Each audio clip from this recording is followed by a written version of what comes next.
Halo semua, pernah nggak sih kalian ngerasa pengen banget bantu seseorang berubah, tapi bingung harus mulai dari mana? Nah, kali ini kita akan bedah sama-sama seni meyakinkan. Gimana caranya menuntun seseorang ke kesadaran, tapi dengan cara yang tegas sekaligus penuh empati. Situasi kayak gini, kita semua pasti pernah ngalamin kan? Mau itu kita yang ngasih tahu atau kita yang dikasih tahu.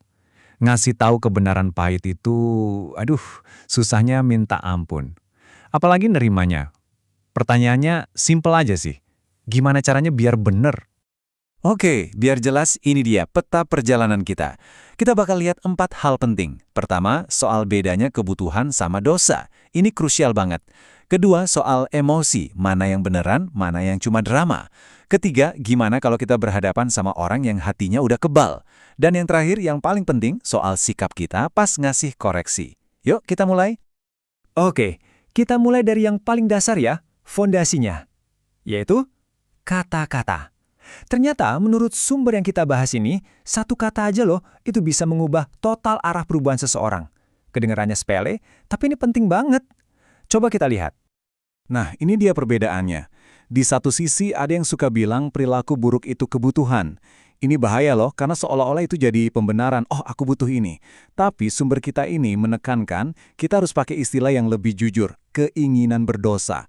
Tujuannya apa? Bukan buat ngejudge, sama sekali bukan. Tapi biar jelas, biar kita tahu apa yang sebenarnya harus dihadapi, supaya perubahan yang sejati itu bisa benar-benar dimulai. Dan kutipan ini benar-benar nonjok ya. Intinya jelas banget. Kalau kita gagal membedakan dua hal ini, ya udah, kesadaran tuh nggak bakal terjadi. Ini langkah pertama yang nggak bisa ditawar-tawar. Kalau di sini aja udah salah, kita nggak akan pernah sampai ke akar masalahnya. Cuma bakal muter-muter di situ-situ aja. Oke, dari kata-kata kita pindah ke perasaan. Kalau ngomongin perubahan, pastikan ada emosi yang terlibat ya. Sedih, nyesel, macam-macam. Tapi apa sih peran emosi yang sebenarnya? Apakah semua air mata itu artinya sama? Apakah semua rasa bersalah itu produktif? Menarik nih. Ini nih pertanyaan pentingnya. Cukup nggak sih cuma ngerasa bersalah doang buat bener-bener berubah? Kita sering lihat kan, ada orang yang nangis-nangis, kelihatannya nyesel banget, tapi kok abis itu gitu lagi, gitu lagi. Nah, jadi apa bedanya penyesalan yang tulus sama yang ya cuma drama aja? Waduh, kutipan ini tajam banget ya. Intinya gini, jangan sampai kita nganggap nangis-nangis atau ngerasa bersalah itu sebuah prestasi.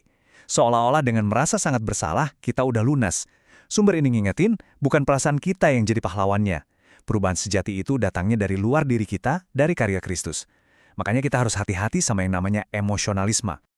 Jadi, biar lebih jelas ya, duka cita yang tulus itu bagus. Itu wajar. Itu adalah ekspresi penyesalan yang sah. Tapi emosionalisme itu beda. Emosionalisme itu ketika merasa bersalah itu sendiri yang jadi tujuannya. Bahkan, kadang emosi itu dipakai buat ngindarin perubahan yang sebenarnya. Ingat ya, pertobatan sejati itu soal mengubah cara pikir dan arah hidup. Perasaan bisa ikut, tapi bukan itu intinya. Nah, sekarang kita masuk ke bagian yang mungkin paling berat. Gimana ceritanya kalau orang yang mau kita bantu itu udah kayak kebal? Dikasih tahu nggak mempan, ditegur nggak ngaruh, hatinya udah keras. Istilahnya itu hati nurani yang tumpul. Bayangin aja kayak alarm kebakaran yang udah dicuekin berkali-kali, akhirnya rusak. Suara hatinya udah nggak berfungsi lagi. Karena terlalu sering diabaikan, akhirnya jadi nggak peka sama sekali sama teguran. Nah, buat orang yang kondisinya udah begini, cara-cara halus mungkin udah nggak mempan lagi. Sumber ini bilang, kebutuhan untuk berubah itu harus ditekankan kembali dengan segar. Artinya, harus disampaikan dengan sangat-sangat jelas dan langsung. Tujuannya kayak buat nyetrum lagi hati nurani yang udah lama mati suri itu. Dan langkah-langkahnya, jujur aja kedengarannya keras. Makanya disebut kebutuhan yang tidak menyenangkan. Pertama, konfrontasi langsung. Katakan apa adanya. Kedua, kalau itu nggak berhasil, mungkin perlu ada konsekuensi yang nyata. Bahkan sampai disiplin gereja. Kenapa sekeras itu? Tujuannya bukan buat menghukum, tapi ini adalah upaya terakhir ketika semua cara lain udah gagal, demi kebaikan yang lebih besar. Oke, kita udah bahas langkah-langkah yang sulit. Tapi, semua itu bisa jadi percuma kalau satu hal ini salah, yaitu sikap hati kita. Gimana sih cara kita menyampaikan semua kebenaran pahit ini? Ini kunci segalanya. Kutipan ini wah dalam banget.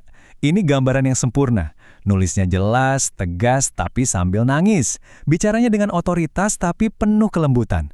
Sama sekali bukan soal merasa diri paling benar atau superior. Ini lebih kayak dokter yang harus ngasih diagnosis berat ke pasiennya, tapi dengan hati yang ikut hancur dan penuh empati. Jadi, ini dia seninya. Seni menyeimbangkan dua hal. Di satu sisi, kita harus tegas. Bicara dengan jelas, jangan abu-abu, jangan melunakkan kebenaran.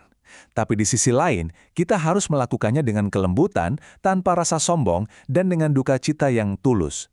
Menunjukkan bahwa kita juga ikut terluka oleh situasi ini. Setelah ngomongin semua yang berat-berat tadi, mungkin kesannya jadi pesimis banget ya. Kayak, udahlah nggak ada harapan. Tapi, tunggu dulu. Justru di sini ceritanya berbalik.